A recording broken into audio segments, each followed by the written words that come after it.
All right, welcome to today's episode of Words of the Wise. Today I have Chief Eric Randall from Pensacola PD. He has 27 years experience in law enforcement, and I am really excited to have him as today's guest. So, welcome to the show, Chief Randall. Thank you so much for being here. Thank you. It's an honor and a privilege to have the opportunity to sit here and talk to you about this specific topic. So it's a pleasure being here. Thank you. I appreciate that. And we just figured out, so you are now at Pensacola, but before that, you were at Newport News PD in Virginia.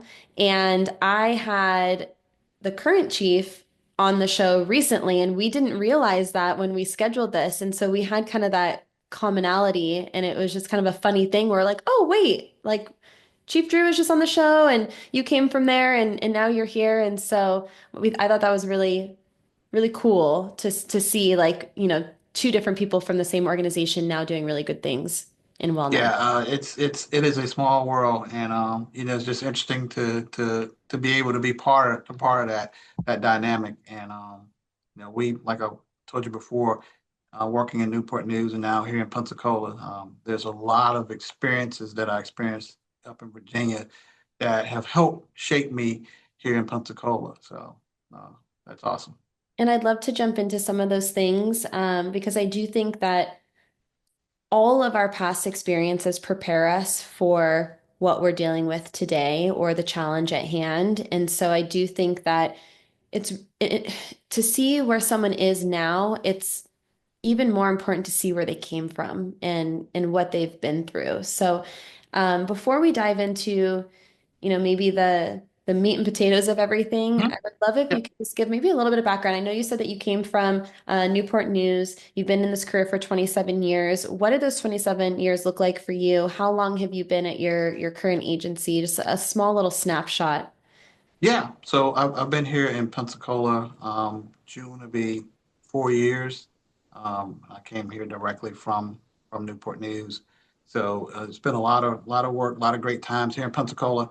This is actually my hometown, where I grew up in. Went to school, born here, raised here, graduated from school here before I joined the military, and the honor and the privilege to be able to come back years later, after experiencing, having the experiences around traveling the world and the experience of working at another law enforcement agency, to bring great things back to my community, the community where my family is and has been, the community where my wife's family is and has been. So it is a distinct honor and a privilege because a lot of people don't get to say that and do that.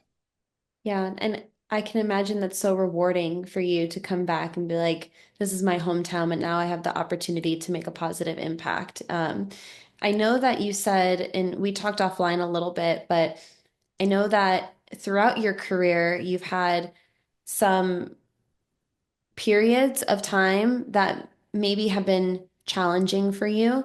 Are you willing to share some of those things that you've been through in your career and how that impacted your wellness and how you were able to move forward from those things from a wellness perspective? Yeah. Oh, yeah. No problem sharing some of those details. And it's like I said, I spent, gosh, 23 years in Newport News, and it's a whole gamut of things that you go through.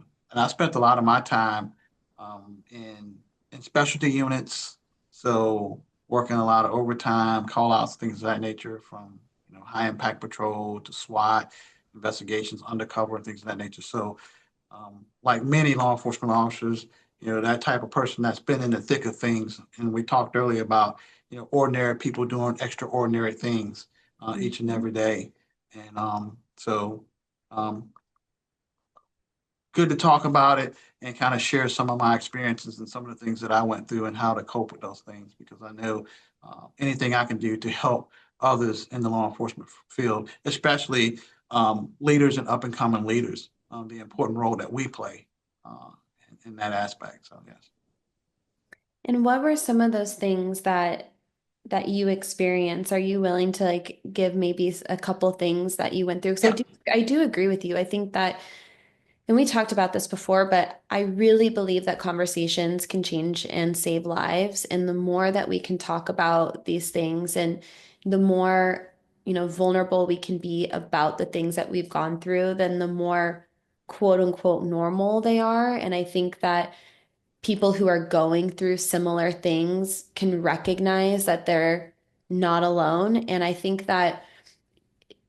do think that logically we can sit here and know that there has to be other people that have gone through similar things. But I do think that when you're in those hard and trying times, a lot of human nature is to isolate and to think that you're alone. And so, if there are any things that you're willing to share that you went through that could be a learning experience for someone or a point of relatability, I would really appreciate that. Yeah. So I'll start back.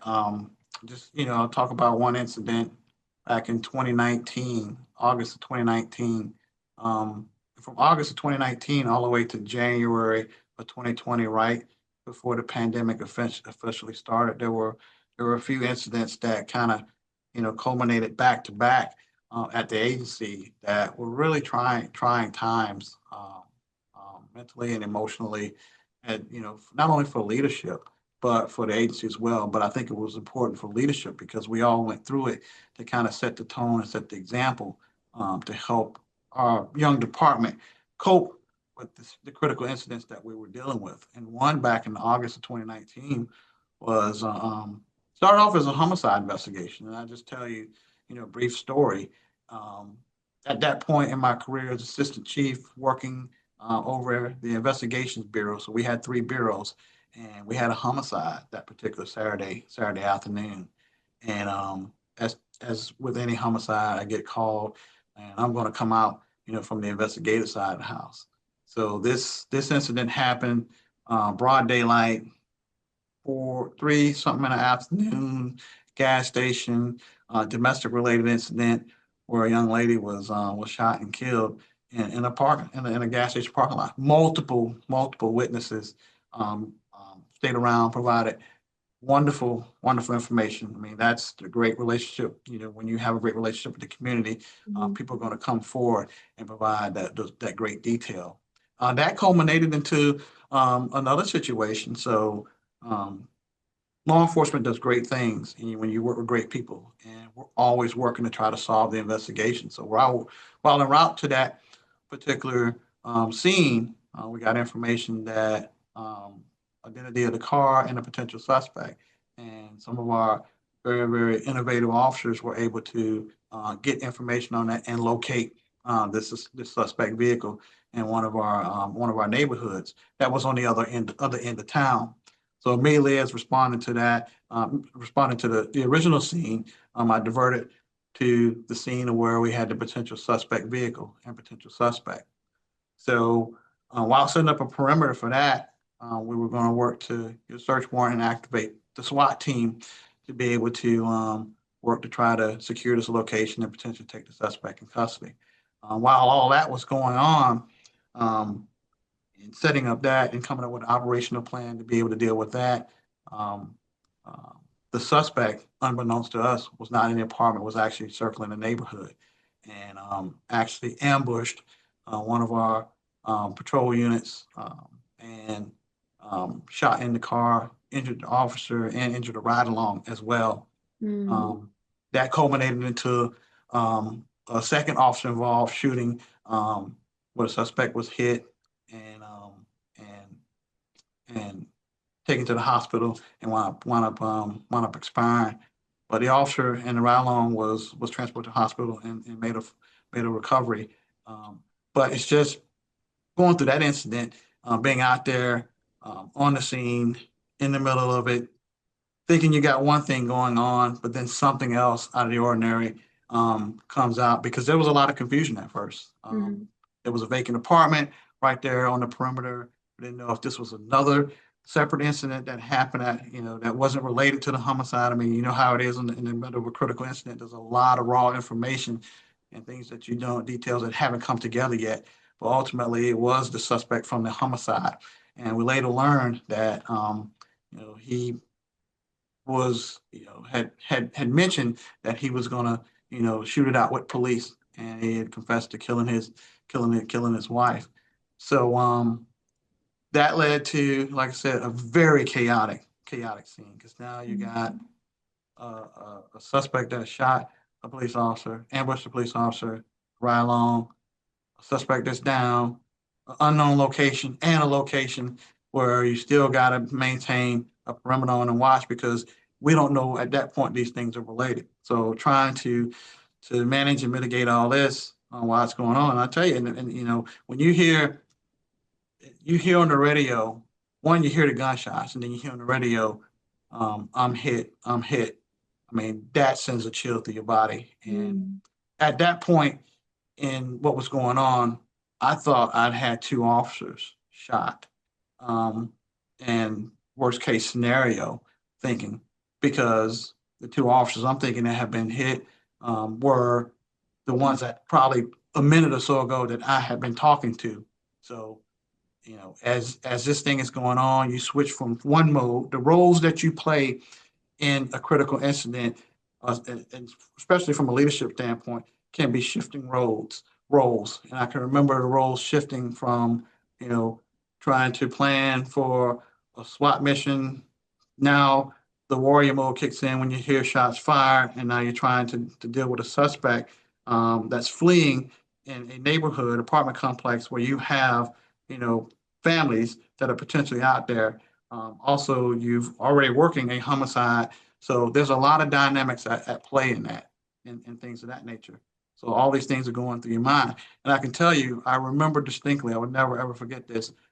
Rolling into after those gunshots and the gun battle, rolling in and thinking how it was weird how fast time how fast time was going, if I'm saying that correctly, and how time slowed down at the same time. Mm. Because there was a lot of things going through my mind as I'm rolling into this area with a potential deadly force encounter and how the things I'm thinking about.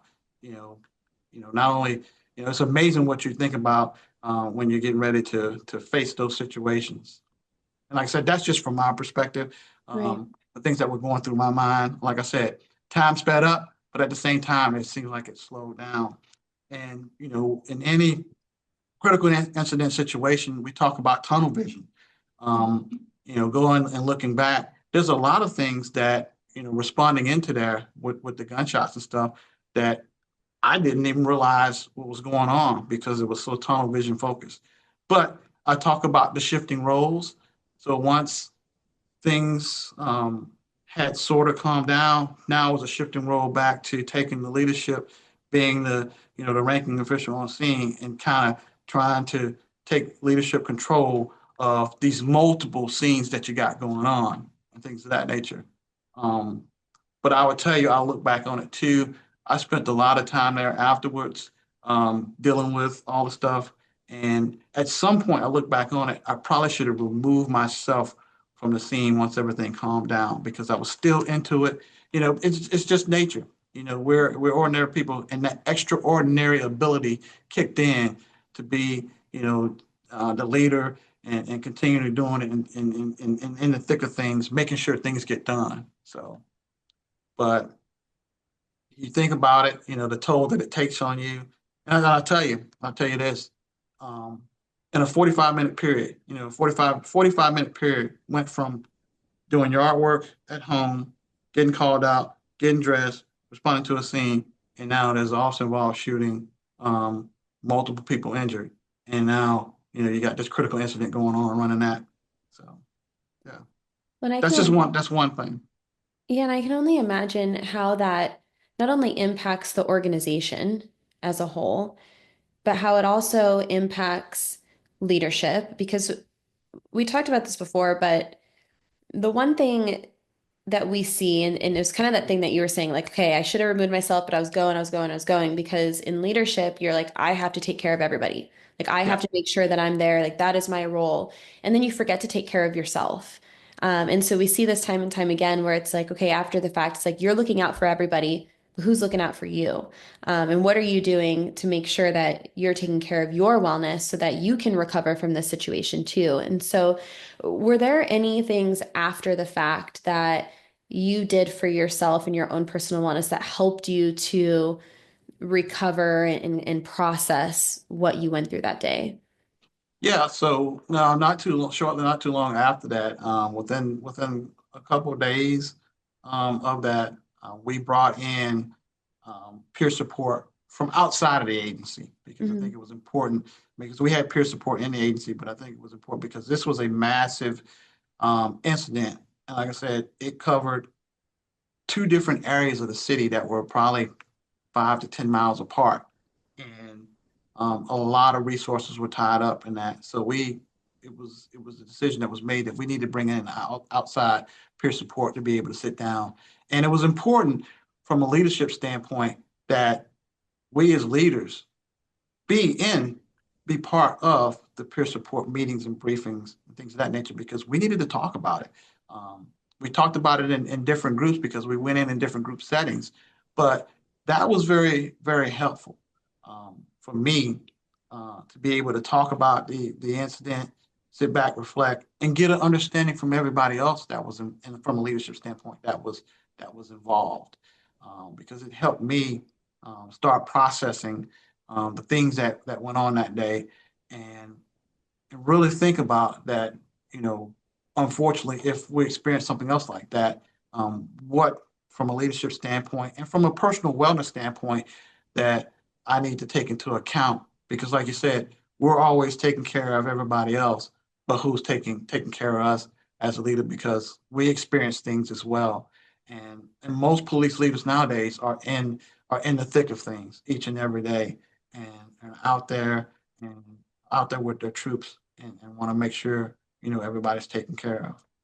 Yeah, 100%. I'm so glad that you had the awareness to say, hey, like I need to process this too, but I'm also going to be in the room and show everyone else that it's okay to like talk about it. And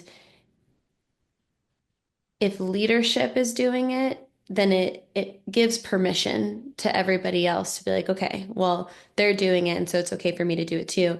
And one of the things, and I know that there are certain states that are leading the charge with wellness. I do think that Florida is coming as one of those states, and I didn't know that before I started this podcast. But having conversations with Florida, California, I think there's certain states that I think people are really starting to recognize as kind of being at the forefront, but we still know that there's stigma associated Yeah, with wellness still that exists.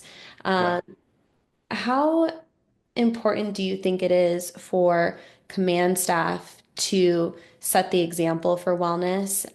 And what do you think can still be done, or maybe things that you can do organizationally to break that residual stigma that still exists with wellness? yeah. Excellent, excellent question because even today that stigma still exists wholeheartedly in law enforcement. And I think you hit the nail on the head, like we were talking about. It's about leadership setting the example from the top on down because you said leadership, we create the culture. We create the culture of wellness, and we need to have those conversations. You know, we need to have those tough conversations amongst each other as leaders, and then leaders on down. And that has to be that information. Those conversations need to flow both ways, up and down the chain of command. But we have to set the standard, set the culture, and let help everybody in the agency know that it's okay. It's okay to be able to talk to somebody. Um, but we're going to be. I mean, we got to stay ahead of it. We got to continue to beat the drum, and we got to continue to be forward leaning in this effort to make sure wellness is one of the most important things because we as law enforcement professionals, law enforcement officers, we see and do things that ordinary humans will probably never see and do in their life. We respond to crisis all day long, where the average person may have one crisis in their life. just before this this podcast, I happened to be driving down the street and there was a motorcycle crash with someone severely injured. Um, um, that I had to stop for and assist another agency on. So we're in constantly dealing with critical incidents and crises, and we have to set that example. I mean, I think that's the most important aspect of it. And as leaders, we owe it to our troops. We owe it to our staff. And one of the things I heard something not too long ago, and I never even thought about this, but um, our dispatchers, they get the raw emotion of what goes on. And now we have next generation 911 where there is the potential for video evidence, video calls to come in where they're seeing this stuff live. Mm-hmm. Um, and another aspect of it is I never even thought about this, but in public records, our people that deals with FOIA public records, they have to view the videos and do the redaction, they are being traumatized and they have to be included as part of this wellness as well. So um, there's a whole, there's a whole host of aspects that we have to take into account. But we as police leaders need to be able to be forward leaning, be comfortable having those conversations, and make sure the culture of our agency supports this and continue to move forward in this direction. So And I agree that, and I know you said it a few times, and I fully agree with you that you do extraordinary things every day.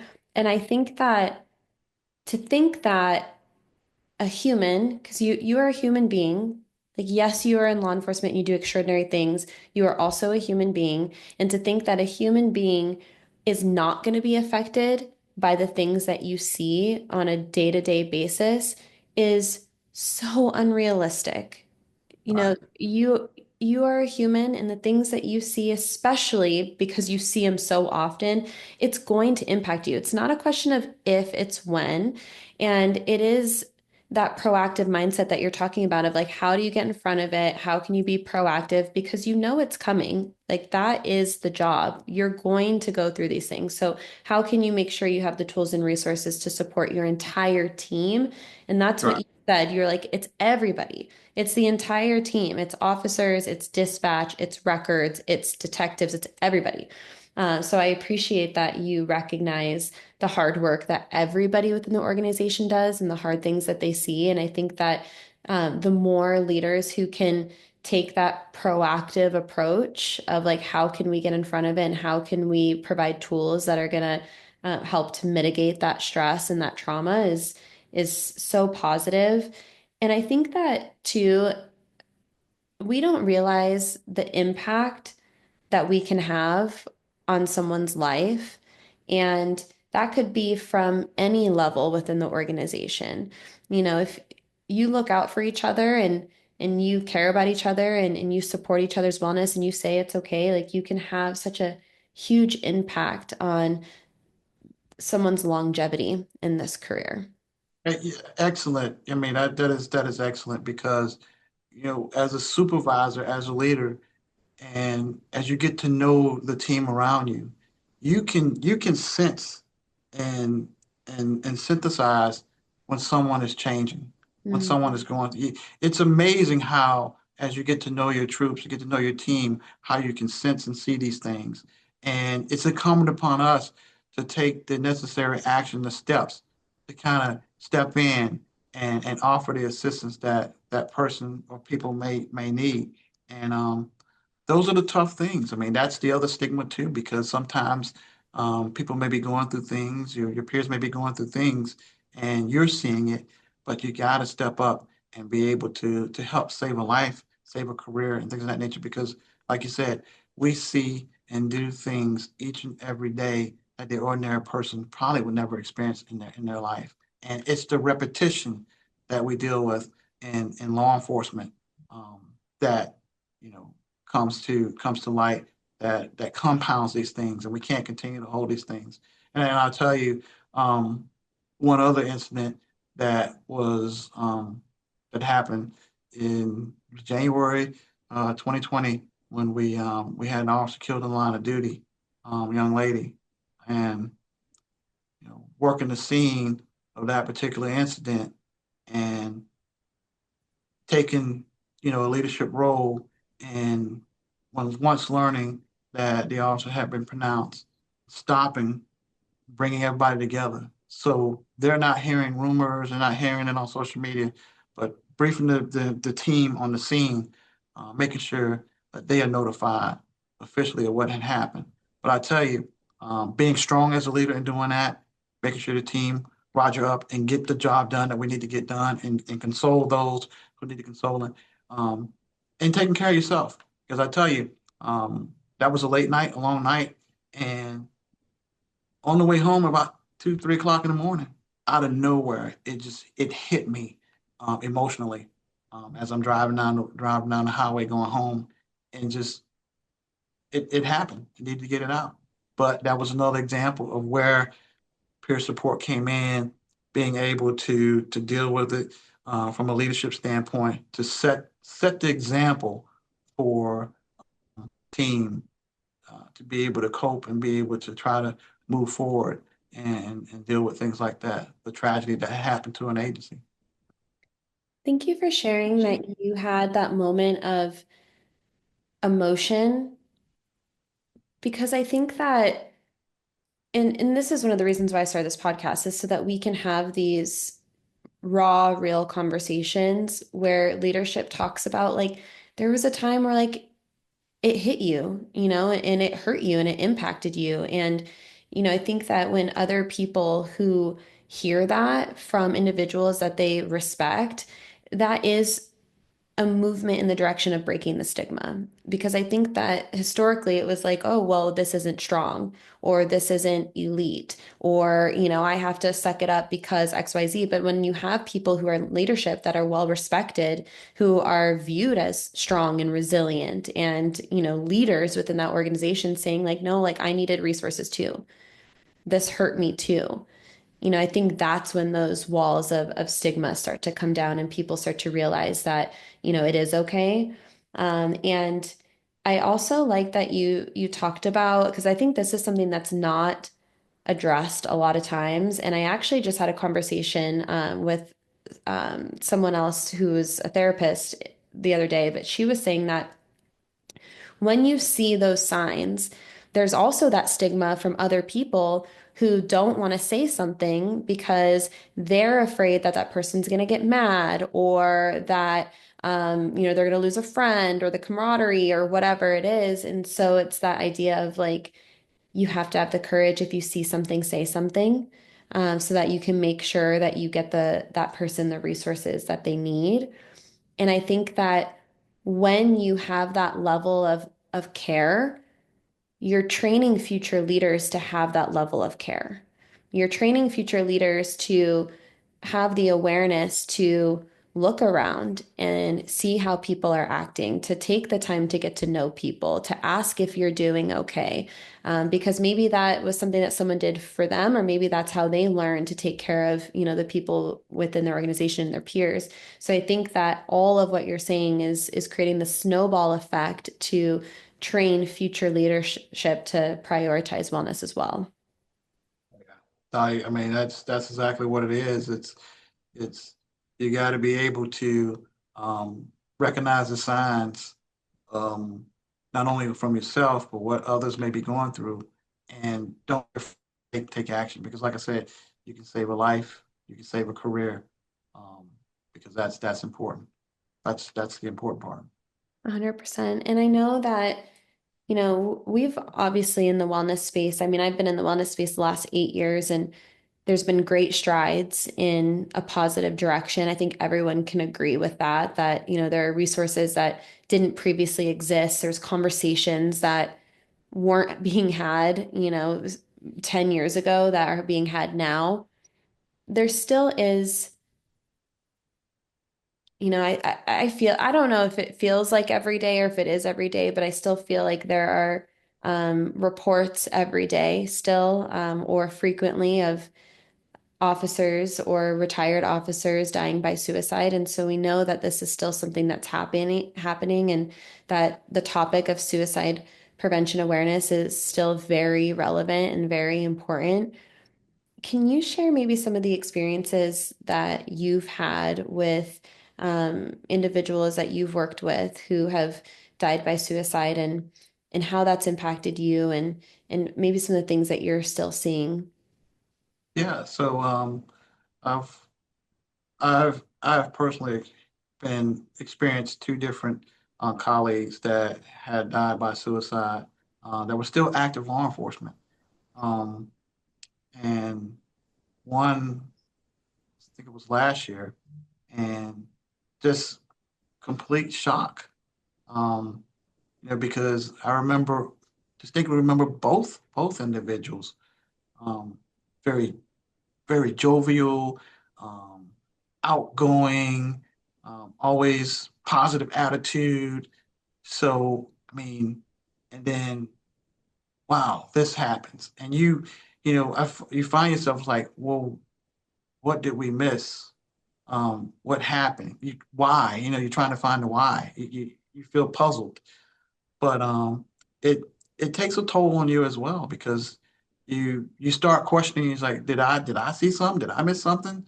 Yeah. Um, and things of that nature. So, but and that's why I say it's important, as leadership and even as peers, um, get to know your team, your coworkers, and things of that nature. Because most of the time, there may be that one thing that trigger that you can probably see or catch and try to make a difference. But um, too many times we read stories about individuals still in active service in law enforcement or retired that have committed suicide, and it's it's a problem. It's a serious problem, and we got to find a way to to to continue to help to mitigate that a lot better. Mm. Um, so finding and putting the tools in everybody's hands, where they can have this tool 24/7. What that tool is, I don't know, but um, maybe there's the research out there that can be done to kind of better equip our law enforcement personnel with the things that we need. Because, and I tell you this, even though we deal with stuff and we move on. I mean, that's the thing we do in law enforcement. We deal with stuff, we move on. Those images, those incidents, those statements, they don't never go away. Yeah. They're still with each and every one of us each and every day. And some of us cope with it a lot better than others. But but we have to do a better job of taking care of our folks and recognizing the warning signs and things of that nature. I appreciate you sharing that. And I know that wellness is something that you're really passionate about and something that you're prioritizing within your organization. And you shared some of those things with me offline, but if you're willing to share some of the stuff that you're doing internally to help support your team's wellness, I think that that would be a really good message for anyone out there who maybe is in leadership, who's in the infancy stages of building a wellness program, some things that you've done that have worked for you. Yeah, so here we have one of the things we done is we give the officers an hour on duty to go and work out because of that physical wellness is important for your emotional and mental wellness as well. Also, we do wellness checkups from with the clinical psychologist to make sure that we're trying to be proactive on that aspect of it. And then, right now we're trying to take it to another level and looking for that right tool or set of tools where we can have the resources 24/7, 365 at the fingertips of our team. So life coaching, exercises and things of that nature that they can have. So we're exploring that. And I think that's what you got to do from a wellness perspective. You got to continue to explore, innovate, and cultivate not only from a technology standpoint, but from your team and the tools that they need. But and you got to set the example as a leader, um, as well. So for me, wellness, I like to do things outside of law enforcement. I like to, when I get home, do things around the house.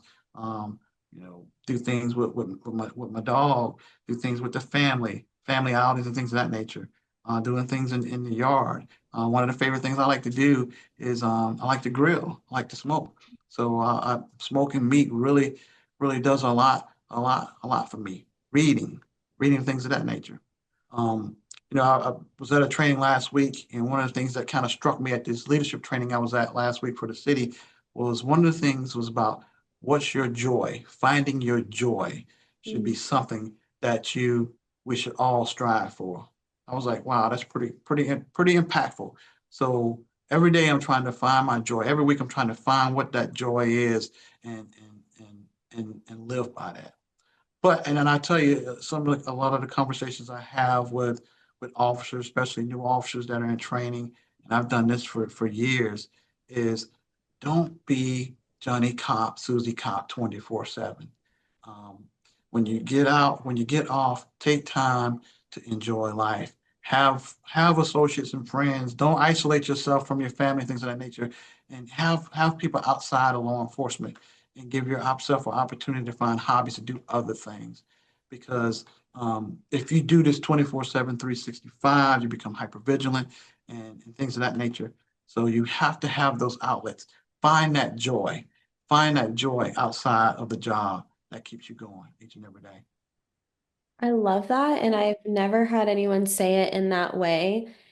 And I think that, to kind of go back to something you had said earlier is like the mindset, like having a positive mindset, and a mindset of wellness. I think that it is so easy to get wrapped up in the stress. It's so easy to get wrapped up in the hard things or the traumatic things or the stressful things or the sad things.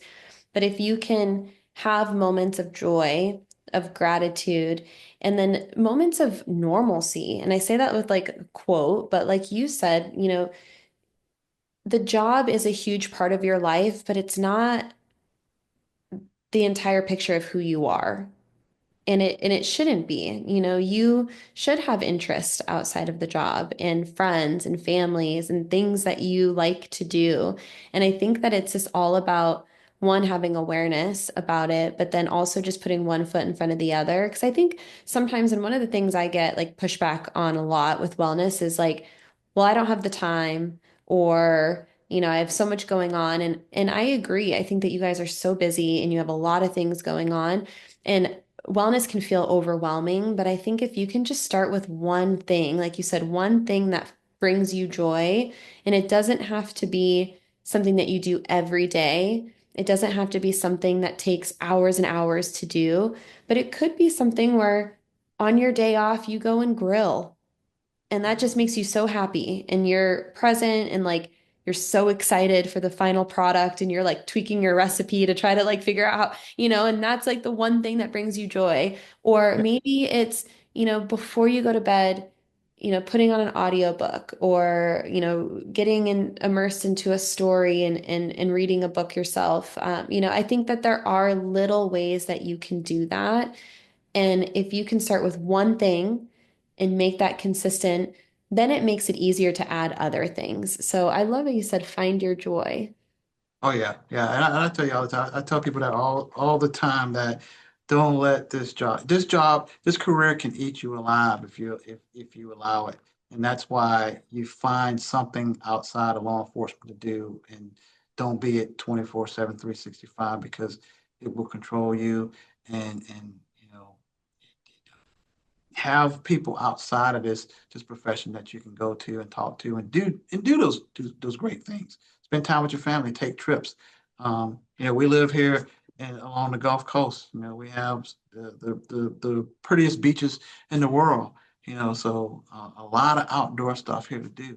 Go down, walk on the white sand beaches, or you know, we blessed enough to have the Blue Angels here. So every Tuesday and Wednesday we get our Blue Angel Air Show. So just little things like, and those are little things, but big things to a lot of people, but we get that we have that luxury every day. And those are just some examples that, I talk to my team about to be able to step away and get away from the pressures and things of that nature that the job brings. Yeah. And one thing, I don't know why I thought of this because it's so random, but I used to be like a crazy, crazy workaholic. And if I had anything scheduled like an hour from now, I'd be like, well, I can't do anything else because I have something in an hour. And so like it would just keep me from doing anything else because in my mind, I was like, well, I got to do this thing in an hour. And I think that like even little breaks throughout the day, like you said, like even if you have 10 minutes, even though it doesn't seem like a long time, it's still enough time to go outside and walk for 5 minutes. Oh yeah, Like you can still just like feel the sun on your skin and have a mental break. And you sometimes have to do that. You have to like break the cycle, especially like if you're stressed. It's like the spiral that's happening. And if you can kind of break that and say, I'm gonna just go outside for 5 minutes and just sit or walk or whatever it is, I think that's a good reminder that like it doesn't have to be super complicated. It could be something as simple as like enjoying, the air show and going outside if you have that luxury, or, feeling the sand in between your toes for like a couple minutes. I think that sometimes we overcomplicate oh and we yeah, and we also miss like how much power there is in like the simple things in life. yeah, exactly. Yeah, you hit the nail right on the head. If I ever Some of come out the there, you're gonna grill for me. Oh, cool. Yeah, we just smoked some meat for Easter, and I'm living a dream right now because I still got some left over. So, Leftovers. I but love that. yeah, I mean, it's like you said, it's the little things. And you talk about taking the breaks. I try to take breaks from time to time.